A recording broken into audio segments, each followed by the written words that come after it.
kajian Islam. Jam sekian kamu harus tidur. Jam sekian kamu harus misalnya apa? Olahraga. Padahal masih ada waktu yang lain, anak itu dibebaskan, mau ngapain terserah. Tapi karena dia merasa kok ini banyak aturan, wah ini bapak ibu terlalu keras, tidak memberikan kelonggaran pada anak, yang bubah lebih banyak dibandingkan yang dilarang. Itulah salah satu di antara bentuk suudzonnya manusia. Baik, saya ingin sedikit menyinggung ini ya, tentang masalah kalimat pengecualian tadi. Kalau ada kalimat kayak gini ya, semua siswa hadir kecuali Pak Guru. Salah atau benar? Kenapa? Karena Pak Guru bukan siswa. Semua muslim sholat kecuali yang kafir. Hah? Salah. Karena orang kafir bukan muslim. Berarti semua siswa hadir kecuali Budi. Maka Budi ini termasuk siswa. Baik.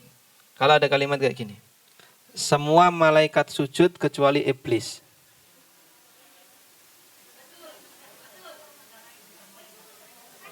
Hah?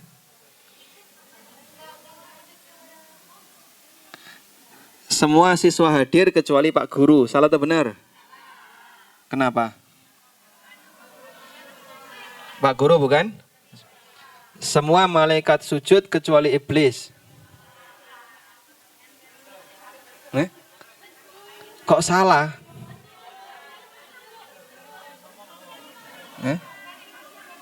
Ya itu kan teks Al-Quran ya. Fasajadal malaikatu kulluhum ajma'un illa iblis. Semua malaikat sujud kecuali iblis. Berarti iblis adalah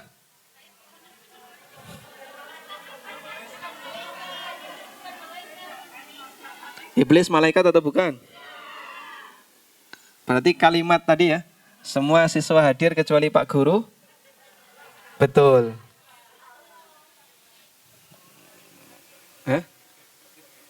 Kok jadi bingung? Kecualinya yang bukan maksudnya?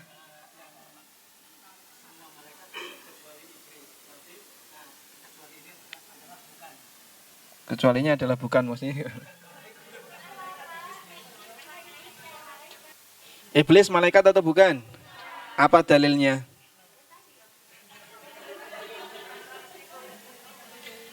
Kalau ada gini ya, semua siswa hadir kecuali Budi. Berarti Budi siswa atau bukan? Semua malaikat sujud kecuali iblis. Berarti iblis malaikat atau bukan?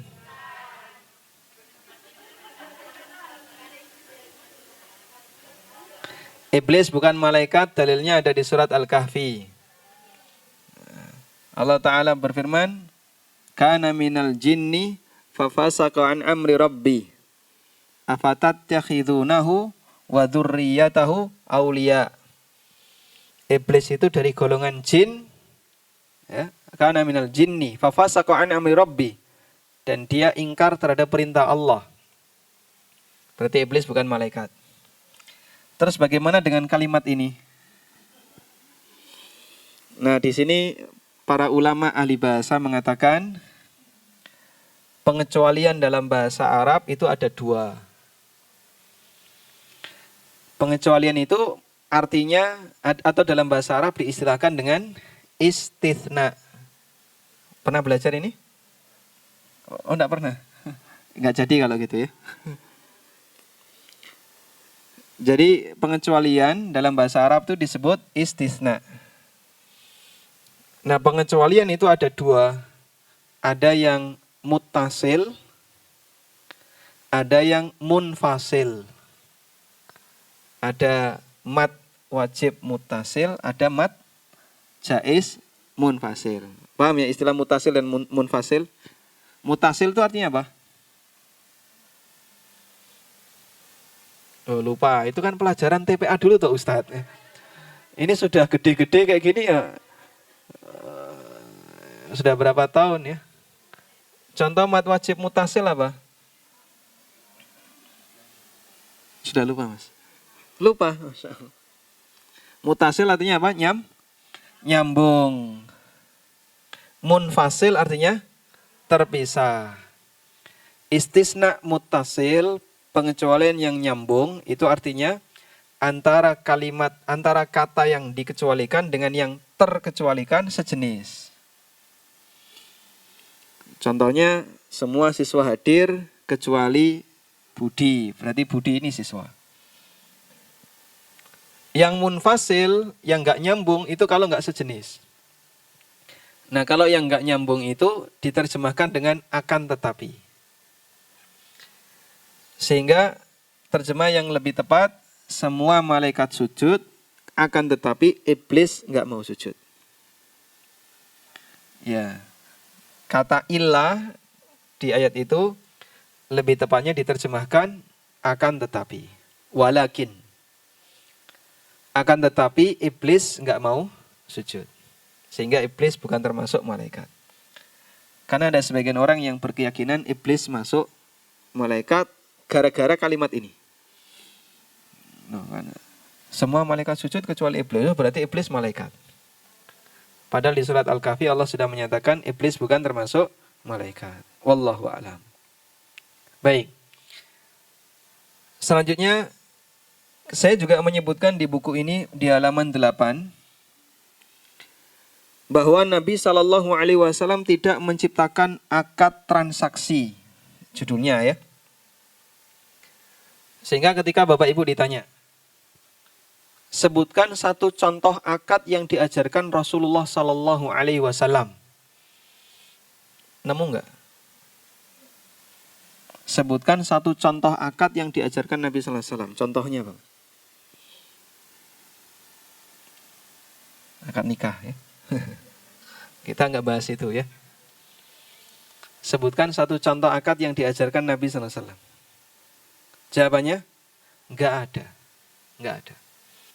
Jadi kalau Anda menjawab jual beli sudah ada sejak zaman jahiliyah. Sebelum beliau lahir sudah ada. Anda menjawab sewa menyewa, itu juga sudah ada sejak masa silam.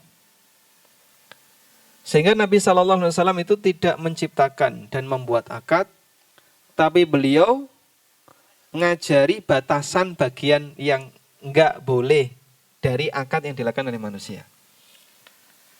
Sehingga silakan orang melakukan transaksi apapun, yang penting bagian ini jangan kamu lakukan. Bagian ini jangan kamu lakukan. Beliau hanya menghindarkan bagian yang tidak boleh. Lalu yang jadi pertanyaan begini, apa sih tujuannya Rasulullah SAW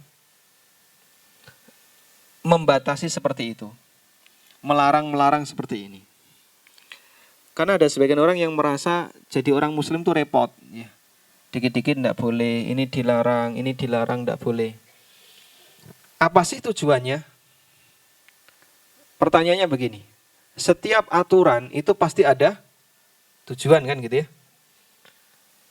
Kalau Anda ditanya, kira-kira apakah ketika Allah membuat aturan, Allah punya kepentingan? Punya kepentingan nggak? Enggak ya.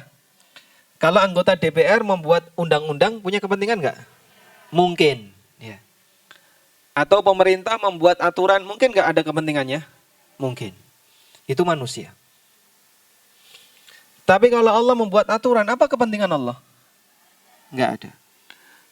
Apakah Allah semakin kaya, semakin agung, semakin mulia gara-gara Allah membuat aturan? Tidak. Makanya Allah tegaskan, kalaupun kita taat dan melakukan semua aturan Allah, sepeser pun nggak nambah. Sepeser pun nggak nambah kerajaan dan kekuasaan Allah. Sebaliknya, kalau semua manusia itu maksiat, nggak ada yang mau ikut aturan Allah, sepeser pun tidak mengurangi kerajaan Allah. Nabi SAW pernah bersabda dalam hadis qudsi, Allah berfirman, ya ibadi, wahai para hambaku, lau anna awwalakum wa akhirakum, andaikan makhluk pertama sampai yang terakhir, wa insakum wa jinnakum, jin dan manusia. Kanu ala atqa qalbi rajulin wahidin minkum. Mereka dalam kondisi memiliki hati yang paling bertakwa di antara kalian. Anggap misalnya paling bertakwa adalah Nabi Muhammad SAW. Jadi kita semuanya Nabi Muhammad. Kita semuanya seperti Nabi Muhammad. Ketaatannya luar biasa, ibadahnya luar biasa, maksiatnya sangat sedikit, kalaupun ada. La yazidu dzalika fi mulki syai'a. Ma zada dzalika fil mulki syai'a. Itu sepeser pun tidak menambah kerajaanku. Jadi Bapak Ibu tahajud, jangan mikir semoga Allah makin agung. Masya Allah, subhanallah dari hal ini. Semoga Allah makin tinggi derajatnya. Subhanallah dari hal ini. Sebaliknya, lau anna awwalakum wa akhirakum wa insakum wa jinnakum. Andaikan makhluk pertama sampai terakhir, manusia dan jin, kanu ala afjari qalbi rajulin wahidin minkum. Mereka dalam kondisi seperti manusia paling jelek di antara kalian. Anggap saja misalnya Fir'aun. Kita semuanya Fir'aun semuanya. Mana qasadzalika fi mulki syai'a. Sepeser pun itu tidak mengurangi kekuasaan dan kerajaannya Allah. Jadi kita mau taat, kita mau maksiat, itu tidak menambah maupun mengurangi kekuasaan dan kemuliaan Allah. Terus ketika kita mengikuti aturan, apa fungsinya? Untuk kepentingan kita. Cuman kan kadang manusia nggak sadar. Nah karena manusia itu punya karakter bodoh dan dolim, wa kanal insanu dzoluman jahula. Manusia itu dolim dan bodoh. Maka dia berontak. Karena dia nggak ngerti dia bodoh. Dia nggak ngerti yang bahaya besok itu apa. Dia nggak ngerti apa kira-kira ancaman yang akan dia dapatkan kalau melanggar. Kita kan nggak tahu neraka. Kita baru mendapatkan kabarnya, tapi nggak pernah melihat. Karena dia nggak ngerti, berontak. Sama seperti anak kecil ya. Anak kecil, dia mainan pisau. Kemudian kepergok orang tuanya. Masya Allah, mainan pisau. Kamu jangan mainan pisau. Nanggong inilah pedang. Ini orang tua yang sayang atau orang yang gimana? Hah? Anak kecil mainan mercon. Waduh, ini mainan mercon. Nanggong ini gas melon. Sekalian kan gitu. Karena orang tua tahu ini bahaya, anak kan nggak ngerti kalau ini bahaya. Dilarang, nggak boleh ini bahaya. Mainan pisau nggak boleh, mainan mercon nggak boleh, bahaya. Berontak nggak anak? Kenapa dia berontak? Karena dia nggak ngerti. Dia nggak tahu. Sehingga orang tua mengarahkan. Makanya orang tua yang bijak, yang sayang sama anak, ketika anaknya melakukan kegiatan yang berpotensi bahaya, dilarang. Meskipun anak itu berontak. Kurang lebih kita kayak gitu. Allah larang kita A, Allah larang kita B. Karena kita nggak ngerti, atau ngerti tapi tetap diterjang, dolim jadinya. Maka kita ngeyel. Terus kadang komentar, ngapain ikut ngaji ya? Makin banyak yang dilarang, makin repot, makin susah. Ini tidak boleh, ini haram nih dan seterusnya. Itulah orang yang nggak ngerti karena dia bodoh tentang masa depan. Kalau lagi ujian, yang pusing ibunya apa anaknya? Padahal yang ujian anaknya. Anak kelas 1, kelas 2 SD, lagi musim ujian main PS. Tenang, dia tawakal Allah. Ibunya stres. Ini anak disuruh belajar enggak mau dia. Kenapa? Dia nggak tahu masa depan. Dia nggak ngerti. Kalau nanti ujian gagal itu kira-kira konsekuensinya apa, dia nggak ngerti. Bagi dia pokoknya yang penting main dan main. Baik. Kurang lebih seperti itu. Sehingga orang kalau nggak ngerti, itu akhirnya banyak menerjang sesuatu yang dilarang. Karena dia nggak tahu depan. Wallahu ta'ala alam. Baik, kita lanjutkan dengan sesi tanya jawab.